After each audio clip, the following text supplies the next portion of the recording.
Most people fail with GoHighLevel before they even log in, and it has nothing to do with the software.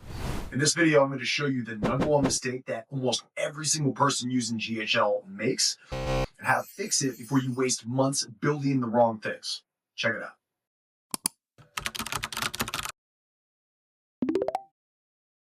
I've watched people build funnels, automations, websites, pipelines, and then 3 months, 6 months later, they have this beautiful system that generates nothing. And this costs time, this costs clarity, this costs revenue, and I want to make sure that does not happen to you. I want to touch on these 4 pieces. So first is going to be the mistake.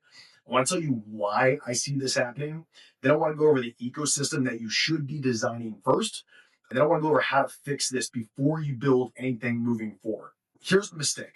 What people tend to do is they go in, they log in, and then they just all of a sudden start haphazardly. They build funnels, they create pipelines, they set up email workflows, they design landing pages, and they do all these things because they don't really know where to start. They're just like, okay, well, let me kind of put a couple of concepts together. And what winds up happening is that they don't start with the end in mind. So they don't have an end result. They don't necessarily figure out what that client journey looks like. They don't figure out a revenue structure. And then overall, they don't figure out an ecosystem. And I see people do this over and over and over again. Here's the key takeaway. And #1, I'm going to tell anybody. Do not just focus on the tools, please. Like, you really want to focus on strategy. Strategy is going to be so key here to really help you leverage this really powerful tool. A lot of times, every account that I go into, every client that I've worked with, if they've been in GHL at all, what they love to do is have multiple snapshots. So like usually on average 3, because they'll go and either they'll sign on under someone's affiliate link or they're watching somebody else do it. And people promise, oh, all you have to do is just download this snapshot into your account and life is great. And what winds up happening is that, a month goes by, they don't really know how to leverage it. A couple months go by, and now all of a sudden they have no idea where these things came from. And I'm asking them as we go in and we start dissecting this, hey, what is this value for? Hey, what does each funnel do? Like, how do they connect? What's the primary offer? How does revenue even flow through this whole entire system? And they're like, I have no idea. It's like deer in headlights. They have no idea what's going on. But you're like, hey, this is kind of why it happens. They come in and they ask the question, oh, well, how do I build a funnel? Versus what you should be asking is, what am I actually building a funnel for? What am I building towards? And if you're familiar with, just like other marketing platforms, I won't name names, but, a big promotion was, hey, you're only one funnel away. Yes, and there's a lot more that goes into it. Okay, so people think that just because you can build a funnel, all of a sudden life is gravy and life changes. They went behind the scenes, and the truth is, all of them, yes, they did have one funnel. And the most important thing for you to recognize is because they're hyper clear on exactly what the intention was, and it's well thought out. So with this is going to be my recommendation. And from my 10 plus years of having been in this world, of having gone to marketing conferences, having gone through this whole process myself, figuring out what works, what doesn't work, I really took a 30,000 foot view. I stepped back and I said, at bare minimum, if you're going to come in and you're going to try and figure out just how do I use this GHL thing, right? How do I make it make sense? And I want to just kind of paint that picture in a very simplistic diagram for you. I came up with what I call the authority ecosystem. So the top half is what I call your online presence. And over here, right there. So the online presence, this is basically saying just like, how am I going to make noise? And essentially, you need to figure out, how am I going to get eyeballs? And at the end of the day, what I see a lot of people do is they'll come into like this bottom half, for example, and they're like, okay, well, let me go ahead and I'm just going to build my site, or maybe I'm going to do some type of like lead magnet. And there's not really a thought process on how are you going to drive people here in the first place. So just to kind of give you a bit of a breakdown. Now, I'm keeping this, again, very high level, but I want you to just see from a very simplistic standpoint, what are the things that you want to consider. So you could do social media outreach. That could be something along the lines of like paid ads. That could be organic posts. That could be in the DMs. That could be influencers or promo partners. Maybe you do more content style marketing. And that could be your blogs, that could be your YouTube, your podcasting. Maybe you're an author and you want to leverage a book. My personal favorite, and the one that we tend to help our clients out with, is specifically online events. All right. And I love to focus on the challenges, the master classes. Those are my favorites. You can do webinars, maybe you're even doing live events now that we're not so COVID heavy. Maybe you're doing more in-person conferences or networking. Now, once you've driven all these eyeballs, that's when you want to figure out, okay, well, great. If I bring all these people to me, how do I not only capture their information, but how do I stay on top of them? How do I nurture them moving forward? And this, honestly, this is the part where I find that almost every single person misses and they don't think through it. All right. So, my suggestion at bare minimum is you want to have what I call an authority site. And the authority site essentially just says, I help this person achieve this goal in this time period, period, end of story. Do you want to move forward? Does this make sense for you? All right. In there, the second biggest piece that I see a lot of people miss when they're building out their funnels is they just take them straight over to book a call. Versus what, in my opinion, they should be doing is having some type of filter in here, either an assessment, a quiz, a VSL, something that captures their data so you can at least triage a call better. And then once you got them in your world and maybe you even drove them over towards like a lead magnet, is you want to have some type of email nurture sequence, whether you're just doing a newsletter. My recommendation, if you're like a Russell Brunson fan, he talks about this a lot, like a soap opera sequence and a Seinfeld sequence. And then from there, you want to have some type of community that you're driving people into.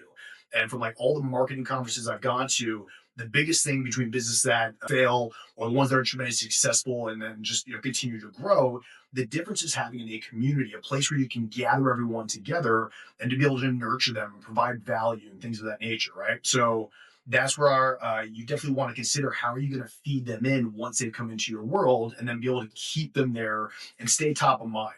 Once you've done that, then being able to ascend them over into what I would consider like your high ticket offer and then your other offers. And I would also focus on what does my monthly recurring potentially look like?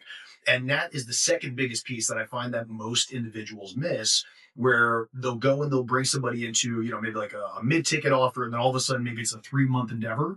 And now it's like, crap, the contract is over, and now I got to figure out, well, how do I find my next client? Versus if you are really thoughtful about, okay, well, maybe it's a membership style.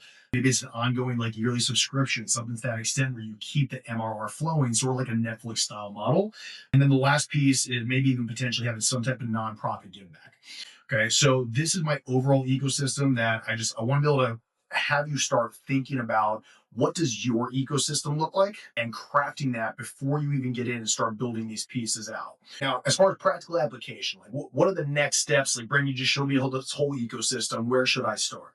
So step one is I would say you want to really define that high ticket offer. And what is that thing that you first want to A, decide who you're going to serve, and two, B, how do you want to serve them? My suggestion, like if you're just kind of starting this whole thing from scratch, figure out first high ticket offer, because if you can at bare minimum drive individuals towards working with you at a higher capacity versus just starting with like a lower end low ticket item for like $17 or something like that, it's going to be a heck of a lot easier to be able to take that time and be able to scope out your ecosystem and kind of craft this as you go. If you were bringing, let's just say 1 to 2 high ticket clients, anywhere between, let's just say 5K to 25K, whatever that number is, it'll put you in a much better spot. So I'd say step one, just define that and get clear about what that looks like. Step number two, define how you're going to make noise. How are you going to get attention? How are you going to drive eyeballs? What is that going to look like? Like if you go back to this ecosystem piece, you get to decide where do you want to play up in this area. Because if you're not making noise, guys, I don't care how great your systems are. I don't care how great your offer is. If you're not on social, if you're not being a content creator and you're just a content consumer, then it becomes very challenging to even drive people towards seeing who you are and how you can help them. So get super clear. I'd say high ticket offer first. Second piece, decide how you want to make noise. And then third piece, decide how you're actually going to convert this to clientele. Like, what is the ideal scenario from the time that somebody first comes in and it's like, oh, hey, I wonder who this individual is. Let's see what he's doing. Great. I want you to walk me through that process on a very simplistic sheet of paper. Then from there, decide kind of like, all right, well, when I bring them in, what is that next natural ascension? Are they going to get my newsletter? Do I want to offer like a once a month training? Am I going to go do like some type of like networking? My recommendation, and if I kind of go back to this, how are you going to convert them? So from this perspective, I like to do the masterclass slash challenge style. So I love having some type of once a month virtual events. So for you, decide like, do you want to do online events? Do you want to do maybe just being an author and then promoting your book? So there's a couple of different ways you can approach that. Most important question is, how are you going to stay on top of people's minds?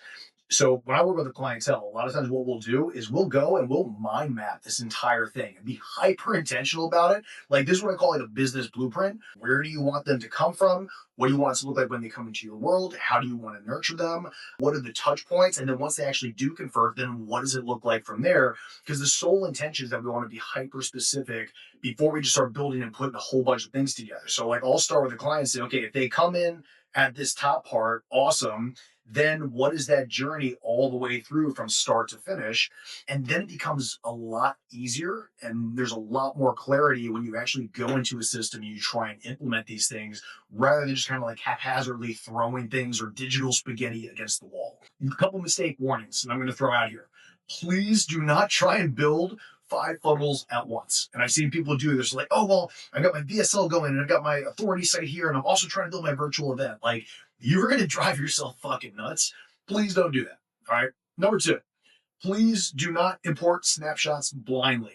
Now, I'm a huge advocate that if you find somebody that is like truly doing what you want to do and it makes sense and they're willing to walk you through that process, and you're not going to just what we call SOS, shiny object syndrome, everything, and like grab that, grab this. Like, be hyper intentional when you go and you grab a snapshot, that you put it in there and you actually work the plan. Okay.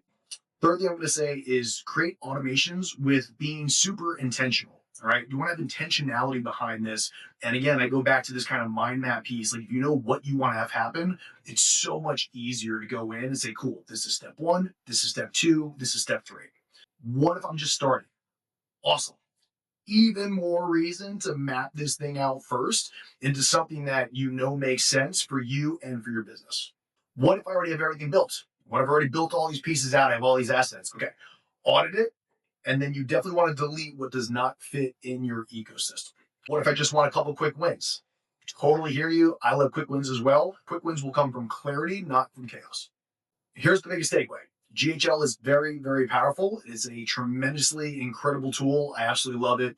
I've been using it for about more than 6 years. I highly recommend it to everyone. I always keep this in mind. Simple scales, complex fails. Okay. So this is very much a less is more kind of ordeal. If you don't know what you're doing, I highly recommend connecting with somebody that does. I'm also a huge proponent of who, not how. So if you can streamline this process, it's way better just to let somebody do what they know that they can do in the way that's going to work best for you and your business versus you trying to figure this out. Okay. So that's just going to be my 2 cents. Look, doesn't have to be with me, but find somebody that knows what they're doing. I promise you it will save you a world full of headache. If you do this right the first time, then you are going to go way faster and you're going to enjoy this tool a heck of a lot more. On this next video, I'm going to walk you through exactly how to actually design your authority ecosystem step by step so you can implement it in GHL today and get it up and running. If you want that, there'll be a little button over here somewhere. Just click on that. You can hop in. You can check out the video. And for those of you that want to figure out how to put the ecosystem in your business today, check the link in the description. I'm going to have a link that goes to the community where you can basically just download this. You can mind map it, go through that whole process, and then see what an ecosystem looks like for you in your high level system. Hope you found this helpful. I will see you in the next video.